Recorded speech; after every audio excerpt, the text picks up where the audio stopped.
പിന്നെ ഏറ്റവും കൂടുതൽ തെറ്റിദ്ധരിപ്പിക്കപ്പെടുന്ന ഒരു വിഷയമാണ്, എല്ലാ ആളുകളുടെ മനസ്സിലും പെട്ടെന്ന് ഓടിയെത്തുന്ന ഒരു കാര്യമാണ്, അള്ളാഹുവിനോട് നേരിട്ട് അങ്ങ് ചോദിച്ചാൽ പോരെ. എന്തിനാ പിന്നെ അതിന്റെ ഇടയ്ക്കൊരാളെ നിർത്തുന്നത്? നേരിട്ട് പടച്ചറപ്പിനോട് ചോദിക്കാൻ, അള്ളാഹുവിനോട് ചോദിക്കാൻ നമുക്ക് അവസരമുള്ളപ്പോ പിന്നെ ഔസുൽ അഅ്ലം അല്ലെങ്കിൽ മമ്പുറത്തെ തങ്ങള് ഇങ്ങനെയുള്ള മഹാന്മാരെ വലുതാക്കി വെച്ച് അവരെയും കൂടി കൂട്ടേണ്ട കാര്യം എന്താണ്? അള്ളാഹുവിന്റെ പരിശുദ്ധ ഖുർആൻ കൃത്യമായി പറഞ്ഞതാണ്, യാ അയ്യുഹല്ലദീന ആമനു തഖുല്ലാഹ വബ്തഗൂ ഇലൈഹിൽ വസീല. ജനങ്ങളെ, നിങ്ങൾ അള്ളാഹുവിന്റെ തഖ്വ ചെയ്ത് ജീവിക്കുകയും അള്ളാഹുവിലേക്ക് വസീല തേടുകയും വേണം. വസീല. നമ്മൾ ചില ആരാധനകൾ നിർവഹിക്കുമ്പോൾ സ്ഥലങ്ങൾ, സന്ദർഭങ്ങൾ, വ്യക്തികൾ, അത് വളരെ പ്രധാനമാണ്. ഞാൻ വളരെ പെട്ടെന്ന് മനസ്സിലാകുന്ന ഉദാഹരണം സാധാരണക്കാർക്ക് വേണ്ടി പറയാം. അവർക്ക് കിതാബിനേക്കാളും പ്രായോഗികതയാണ് തിരിയ, നക്കലിനേക്കാളും അക്കലാണ് തിരിയ. നക്കലിയായ ദലീലിനേക്കാളും അക്കലിയായ ദലീൽ. ഇപ്പൊ നമ്മൾ ഓരോരുത്തരും പരിശുദ്ധമായ ഹജ്ജ് കർമ്മത്തിന് പോകുന്നു, അല്ലെങ്കിൽ നമ്മൾ പരിശുദ്ധ മക്കയിലെ ഹറമിലേക്ക് പോകുന്നു. ഉംറക്കാകട്ടെ, ഹജ്ജിനാവട്ടെ, വെറുതെ ആവട്ടെ, അവിടെ ചെന്ന് മസ്ജിദുൽ ഹറാമിൽ നമ്മൾ കടന്നാൽ, മക്കത്തെ പള്ളിയിൽ കടന്നാൽ ആദ്യമായി ചെയ്യേണ്ടത് തവാഫാണ്. ആദ്യമായി ചെയ്യേണ്ടത് തവാഫാണ്. എല്ലാ പള്ളിയിലും നമ്മൾ കയറിയാൽ ആദ്യമായി ചെയ്യേണ്ടത് 2 റക്അത്ത് നമസ്കാരമാണ്, തഹിയ്യത്ത്. ഇവിടെ 2 റക്അത്ത് നിസ്കാരത്തിന്റെ സ്ഥാനത്ത് ആദ്യം തവാഫ്, പിന്നെ നിസ്കാരം. മസ്ജിദുൽ ഹറാമിന്റെ തവാഫ്, തഹിയ്യത്ത് തവാഫാണ്. ഈ തവാഫ് നമ്മൾ ചെയ്താൽ പിന്നെ നമ്മൾ അടുത്ത പടി 2 റക്അത്ത് നമസ്കാരമാണ്. ഈ 2 റക്അത്ത് നമസ്കാരം എവിടെയാണ് നിസ്കരിക്കേണ്ടത്? സാധാരണക്കാരോടാണ് ഞാൻ പറയുന്നത്, പണ്ഡിതന്മാർക്ക് ഇത് കേൾക്കേണ്ട ആവശ്യം ഉണ്ടാവില്ല. ആ നിസ്കാരം നമ്മൾ നിർവഹിക്കേണ്ടത് ശരിക്കും നമ്മൾ മനസ്സിൽ കൊള്ളുന്നത് എവിടെയാ? മനസ്സിൽ കൊള്ളുന്നത് ഏറ്റവും നല്ല സ്ഥലം കഅബയുടെ ഉൾഭാഗമാണ്. കഅബയുടെ ഉള്ളിൽ നിസ്കരിക്കണം, അതല്ല ഏറ്റവും പുണ്യം. നമുക്ക് സാധാരണക്കാർക്ക് കഅബയിലേക്ക് കയറാൻ കഴിയില്ലെങ്കിൽ, പൂട്ടിയിട്ടിരിക്കുകയാണെങ്കിൽ ഹിജ്ർ ഇസ്മായിൽ എന്ന് പറയുന്ന സ്ഥലമുണ്ട്, അത് കഅബയിൽ പെട്ടതാ. ഹിജ്ർ ഇസ്മായിൽ കയറിയിട്ട് നിസ്കരിക്കണം. അവിടെ നിസ്കരിക്കാൻ പറഞ്ഞില്ലല്ലോ. നിസ്കരിച്ചാൽ ശരിയാവും, അത് വേറെ കാര്യം. ഒന്നാം സ്ഥാനം അവിടെ അല്ല. അത് കഴിഞ്ഞാൽ പിന്നെ നമുക്ക് ഏറ്റവും കൂടുതൽ നിസ്കരിക്കാൻ താല്പര്യമുള്ള സ്ഥലം ഏതാ? ഹജറുൽ അസ്വദിന്റെ മൂല. എന്താ അതിന്റെ പ്രത്യേകത?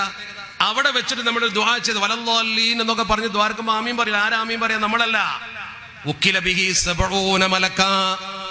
70 മലക്കുകളോട് ആമീൻ പറയണ്ടോ? 70 മലക്കുകൾ അവിടെ നിസ്കരിച്ചൂടെ? അല്ല ഏറ്റവും നല്ലത്? അതല്ലെങ്കിൽ അതിന്റെ തൊട്ടപ്പുറത്ത് വാതിൽ പടിയിൽ ജനങ്ങൾ ഒട്ടി നിൽക്കുന്ന മുൽത്തസമുണ്ട്, അവിടെ എന്ത് ചോദിച്ചാലും അല്ലാഹു ഉത്തരം തരും. എന്താ അവിടെ നിസ്കരിക്കാൻ പറഞ്ഞില്ല? എവിടെയാ നിസ്കരിക്കാൻ പറഞ്ഞത്? മക്കാം ഇബ്രാഹിമിന്റെ പുറകിൽ. എന്താ മക്കാം ഇബ്രാഹിമിന്റെ പ്രത്യേകത? ഇബ്രാഹിം നബി അലൈഹി സ്വലാത്തു വസ്സലാം കഅബ നിർമ്മിക്കുമ്പോൾ കയറി നിന്നൊരു കല്ലുണ്ട് അവിടെ.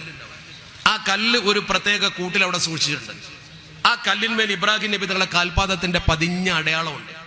അപ്പൊ നമ്മളിങ്ങനെ അതിന് പിന്നിൽ തക്ബീർ കെട്ടി നിൽക്കുമ്പോൾ സത്യത്തിൽ ഇബ്രാഹിം നബിയുടെ കാലിന്റെ ചുവട്ടിൽ പോയി സുജൂദ് ചെയ്യാൻ പോവാണ്. നല്ല തൗഹീദും ഉറച്ച വിശ്വാസമുള്ള ഒരാളെ മനസ്സിൽ ചിന്തിക്കൂലേ, പടച്ചവനെ നിനക്ക് ഞാൻ ചെയ്യുന്ന സുജൂദ് എന്തിനാ ഇബ്രാഹിം നബിയുടെ കാൽക്ക് പോയി ചെയ്യുന്ന ഒരു ഷിർക്കാവൂലേ? അങ്ങനെ ചിന്തിച്ചാൽ, അങ്ങനെ ചിന്തിക്കാനേ പാടില്ല. മതത്തിൽ നിന്ന് പുറത്തു പോകുന്ന കാരണം അള്ളാഹു നേരെ പറഞ്ഞതാ, വത്തഖിദൂ മിൻ മഖാമി ഇബ്രാഹിമ മുസല്ല. നിങ്ങൾ ഇബ്രാഹിം മഖാമിനെ മുസല്ലയാക്കണം. എന്താ കാരണം? അവിടെയാണ് ചിന്തിക്കേണ്ടത്. ഇബ്രാഹിം നബിയോട് ആദരവും അള്ളാഹുവിനോട് ആരാധനയും. ആദരവിലൂടെയാണ് ആരാധനയിൽ എത്തേണ്ടത്. ഇബ്രാഹിം നബിയെ ആദരിച്ചുകൊണ്ട് അള്ളാഹുവിനോട് എടുക്കാൻ ശ്രമിക്കുക. ഈ ഇബ്രാഹിം നബിക്കുള്ള സുജൂദ് ആരാധനയല്ല, അത് ആദരവ് മാത്രമാണ്. ഈ ആദരവിനെ ആരാധനയാക്കി ചിത്രീകരിച്ചതാണ് നമ്മുടെ സമൂഹത്തിലുണ്ടായ അപകടം. ഈ സമൂഹത്തിൽ ഈ രീതിയിലുള്ള ആരാധനാ മനോഭാവം ആർക്കാണുള്ളത്? ഞാൻ ചോദിക്കട്ടെ, ഹജറുൽ അസ്വദ് എന്ന് പറയുന്ന കല്ല് നിങ്ങളൊക്കെ അറിയുന്നതാണ്. ആ കല്ലിന് നമുക്ക് എന്തെങ്കിലും ഗുണം ചെയ്യാനോ ദ്രോഹം ചെയ്യാനോ സ്വയം അവകാശമുണ്ട് നമ്മൾ ആരും കരുതുന്നില്ലല്ലോ. അതൊരു കല്ലാണ്. പിന്നെ എന്തുകൊണ്ട് നമ്മൾ ആ കല്ലിനെ ചുംബിക്കുന്നു? അത് ശിലാപൂജയല്ല. അള്ളാഹു പറഞ്ഞു, അള്ളാഹുവിന്റെ തിരുദൂതർ പഠിപ്പിച്ചു, അതിനെ ചുംബിക്കണം, ആദരിക്കണം. അത് സ്വർഗത്തിൽ നിന്ന് കൊണ്ടുവന്ന കല്ലാണ്. അതിന് സ്വയം ഉപദ്രവമോ ഉപകാരമോ ചെയ്യാൻ കഴിവുണ്ട് നമ്മൾ വിശ്വസിക്കുന്നില്ല. ഈ കൂട്ടത്തിൽ എന്റെ ശബ്ദം കേൾക്കുന്ന എന്റെ ഹിന്ദു സുഹൃത്തുണ്ടാവും. അവന്റെ വിശ്വാസം ഒരു കല്ല് കൊണ്ടുണ്ടാക്കിയ അവന്റെ ദൈവികമായ പ്രതിഷ്ഠ, ആ പ്രതിഷ്ഠക്ക് ഗുണം ചെയ്യാനും ദോഷം ചെയ്യാനും കഴിവുണ്ട് എന്ന് വിശ്വസിച്ചുകൊണ്ടാണ് അവൻ അതിന്റെ മുമ്പിൽ കൈകൂപ്പുന്നത്, അല്ലെങ്കിൽ അവൻ അവിടെ കുനിയുന്നത്. നമ്മൾ ഹജറുൽ അസ്വദിന്റെ മുമ്പിൽ കുനിയുന്നതും ചുംബിക്കുന്നതും ആ ഹജറുൽ അസ്വദിന് സ്വയം എന്തെങ്കിലും നമുക്ക് ചെയ്തു തരാൻ കഴിവുണ്ട് എന്നതുകൊണ്ടല്ല. അവിടെ നമ്മൾ ആ കല്ലിനെ പൂജിക്കുകയല്ല, ആ കല്ലിനെ ആദരിക്കുകയാണ്. രണ്ടും രണ്ടാണ്. ആ രണ്ടും ഒരു അള്ളാഹു അല്ലാത്ത നമുക്ക് ഗുണമോ ദോഷമോ ചെയ്യാൻ പറ്റിയ ഒരു ശക്തി ഉണ്ട് എന്ന് നമ്മൾ വിശ്വസിക്കുന്നില്ല. ഏത് മഹാനാണെങ്കിലും അള്ളാഹു കൊടുത്ത കഴിവ് കൊണ്ടാണ് നമ്മളെ സഹായിക്കുക. ഇനി മഹാന്മാർ നമ്മളെ സഹായിക്കില്ല എന്ന് എന്തിനാണ് നമ്മൾ വാശി പിടിക്കുന്നത്? മഹാന്മാരിൽ നിന്ന് സഹായാർത്ഥന നടത്തുന്നതിൽ എന്താണ് കുഴപ്പമുള്ളത്? അള്ളാഹുവിന്റെ പരിശുദ്ധ ദീൻ വളരെ കൃത്യമായി ഇത് പറഞ്ഞിട്ടുണ്ടല്ലോ. ഇമാം അബൂ ഹനീഫ റഹ്മത്തുള്ളാഹി അലൈഹി തങ്ങൾ ലോക പ്രശസ്ത പണ്ഡിതന്, അതിനേക്കാൾ വലിയൊരു പണ്ഡിതൻ നമ്മുടെ സമൂഹത്തിൽ ആരാ ഉദ്ധരിക്കാൻ? അഷ്റഫുൽ ഖൽഖ് സ്വല്ലല്ലാഹു അലൈഹി വസല്ലമ തങ്ങളുടെ റൗദ ഷരീഫിന്റെ മുമ്പിൽ നിന്നിട്ട് വളരെ കൃത്യമായി അഷ്റഫുൽ ഖൽഖിനെ കൊണ്ട് തവസ്സുൽ ചെയ്തല്ലോ. മാത്രല്ല നേരെ പറഞ്ഞില്ലേ, അന്തല്ലദീ ലമ്മ തവസ്സല അദമു മിൻ സല്ലത്തിൻ ബിക ഫഅസ വഹുവ അബആക. നിങ്ങളുടെ പിതാവാകുന്ന ആദം നബി സ്വർഗത്തിൽ വെച്ച് പഴം പൂജിച്ചപ്പോൾ നിങ്ങളെ വിളിച്ച് തവസ്സുൽ ചെയ്തുകൊണ്ടാണ് അതിൽ നിന്ന് മോചിതമായത് എന്നാണ് പറഞ്ഞ വാക്കിന്റെ അർത്ഥം. ഇത് പറയുന്നവരാ ഞാനും നിങ്ങളൊന്നല്ല. അങ്ങനെ തവസ്സുൽ ചെയ്യുന്നത് ദീനിൽ നിന്ന് പുറത്തു പോകുന്ന ഒരു പ്രവർത്തനമാണെങ്കിൽ ആ പ്രവർത്തനത്തെ ഇമാം അബൂ ഹനീഫ തങ്ങളെ പോലുള്ള ഒരാൾ ചെയ്യുമോ? നിങ്ങൾ മിനിമം ചിന്തിക്കൂ. ഒരിക്കലും ഇമാം അബൂ ഹനീഫ റഹ്മത്തുള്ളാഹി അലൈഹി തങ്ങളെ പോലത്തെ ഒരാൾ ചെയ്യില്ല. അതുകൊണ്ട് തന്നെ നമ്മൾ ഏതെങ്കിലും ഒരു വ്യക്തിയെ ആദരിക്കുന്നുവെങ്കിൽ അത് ആരാധനയല്ല, മമ്പുറത്ത് മക്കാമിൽ ചെന്ന് നമ്മൾ ദുആ ചെയ്യുന്നു. ഉദാഹരണം, എന്താ വീട്ടിൽ നിന്ന് വരുന്നാ പോരെ, മതി, പിന്നെന്തിനാ മമ്പുറത്ത് പോകുന്നത്? അതിന്റെ മറുപടി വളരെ പെട്ടെന്ന് പറയാം.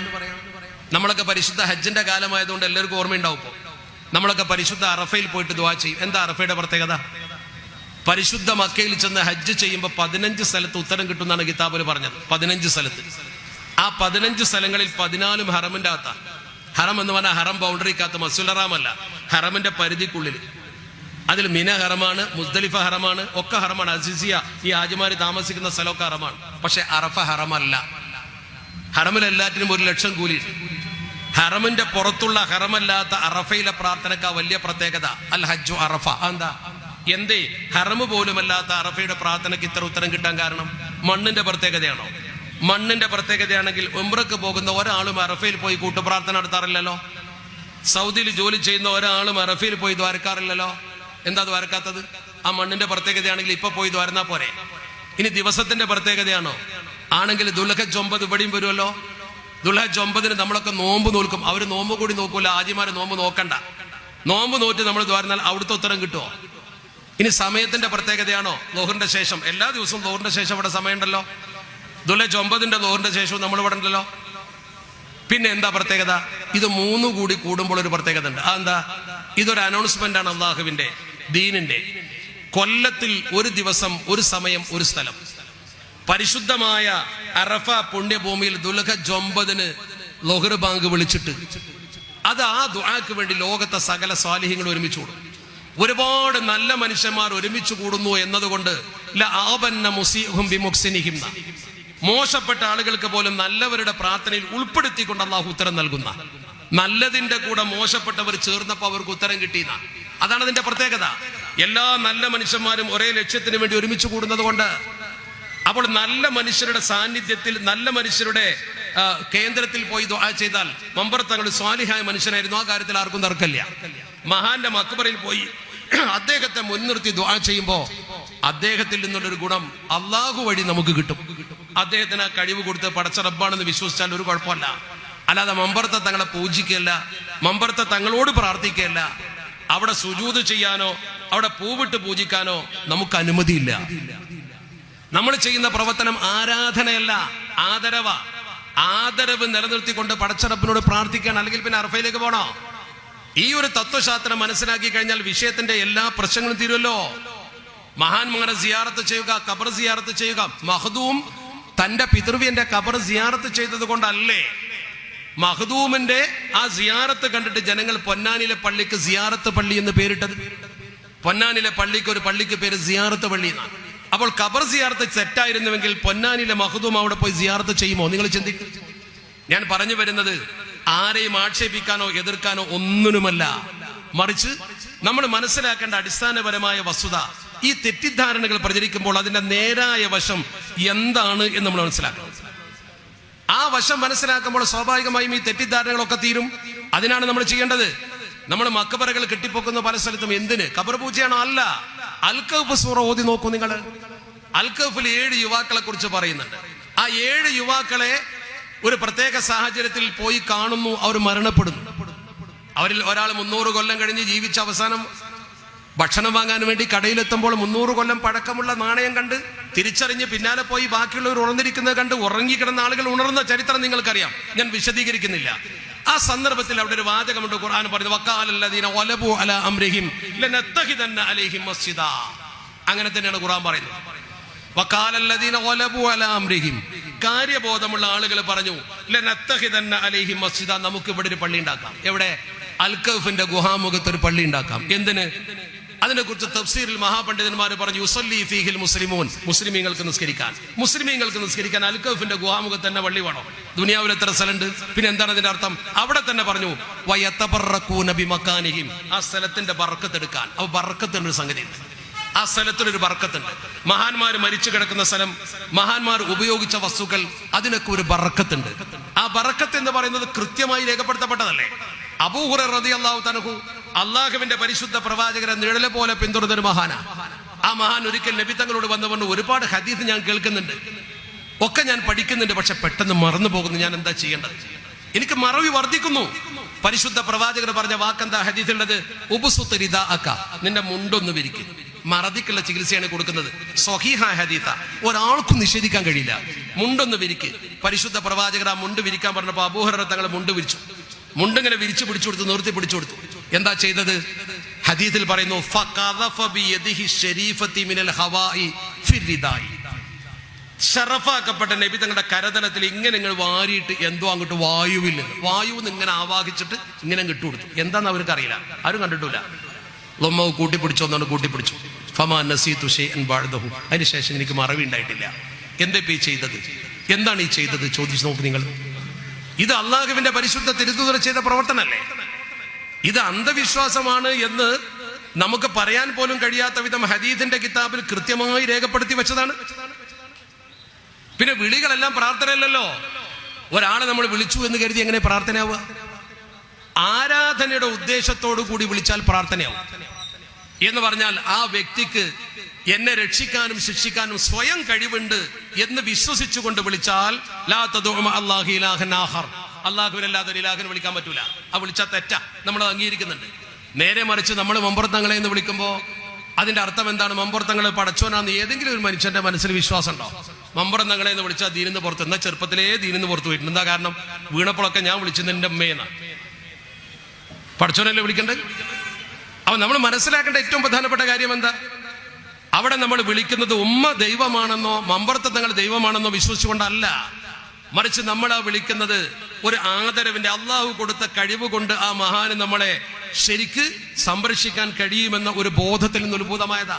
അല്ലാതെ അദ്ദേഹം ദൈവമാണ് അല്ലെങ്കിൽ ദൈവം കൊടുക്കാത്ത എന്തോ പ്രത്യേക കഴിവുണ്ട് എന്ന് കരുതിക്കൊണ്ടല്ല. ഈ ഒരു തത്വശാസ്ത്രം നമ്മൾ മനസ്സിലാക്കി കഴിഞ്ഞാൽ വിഷയങ്ങളൊക്കെ തീരും. ഈ ഒരു തത്വം ഇങ്ങനെ സമൂഹത്തിൽ ചില്ലറ അഭിപ്രായാന്തരങ്ങൾ പടർന്ന് നമ്മുടെ ചില ചെറുപ്പക്കാർ അത് ശരിയാണെന്ന് ചിന്തിച്ച് അല്പം ഒരു വിദ്യാസമ്പന്നനാകുമ്പോഴേക്കും പഴയ പുരോഗതി അല്ലെങ്കിൽ അധോഗതി ഇതൊക്കെ അവർ വിലയിരുത്തുന്നത് മതപരമായ ചിഹ്നങ്ങളിലൂടെയാണ്. മതപരമായ പഴമ മുറുകെ പിടിച്ചാൽ പഴഞ്ചനായി എന്നൊരു തോന്നല. ആ തോന്നലിൽ നിന്ന് ഉത്ഭൂതമായ ചില നവീന പ്രവർത്തനങ്ങളാണ് നമ്മുടെ ചെറുപ്പക്കാർ അതിലേക്ക് ആകർഷിക്കുന്നത്. അല്ലാതെ അവർ രണ്ടിനെ കുറിച്ച് ആഴത്തിൽ പഠിച്ചതുകൊണ്ടല്ല. അവിടെ ചെറുപ്പക്കാരോട് എനിക്ക് വളരെ വിനയപൂർവ്വം പറയാനുള്ളത്, കാരണവന്മാർക്ക് ഈ കാര്യം ബോധ്യമാണ്. നമ്മൾ പരിശുദ്ധ ദീനുൽ ഇസ്ലാമിന്റെ അടിസ്ഥാന തത്വങ്ങളെ കുറിച്ച് പഠിക്കണം. ദീനിയായ തത്വങ്ങളെ കുറിച്ച് പഠിച്ച് തൗഹീദ് മുറുകെ പിടിച്ച് ഏക ദൈവ വിശ്വാസത്തെ മുറുകെ പിടിച്ചുകൊണ്ട് തന്നെ മുന്നോട്ട് പോകണം. നമ്മുടെ തൗഹീദിനൊരു ഭംഗവും വരുന്നില്ല മഹാന്മാരെ ആദരിച്ചു എന്നതുകൊണ്ട്. അങ്ങനെയാണെങ്കിൽ പൂർവ്വഗാമികളായ ആളുകൾ വഴിപടിച്ചു പോകണമായിരുന്നല്ലോ. മഹ്ദൂമല്ലേ മൗലിദ് ഒന്ന് ക്രോഡീകരിച്ചത്? ആ മൗലിദിലല്ലേ നബി തങ്ങളെ പുകഴ്ത്തുന്ന വചനമുള്ളത്? ജനങ്ങളെ വഴിതെറ്റിക്കുന്ന ഒരു മൗലൂദ് പൊന്നാനിയിലെ മഹ്ദൂം ഉണ്ടാക്കുമോ? ആ മൗലിദ് ഓതാൻ മമ്പുറത്തെ തങ്ങൾ പറയുമോ?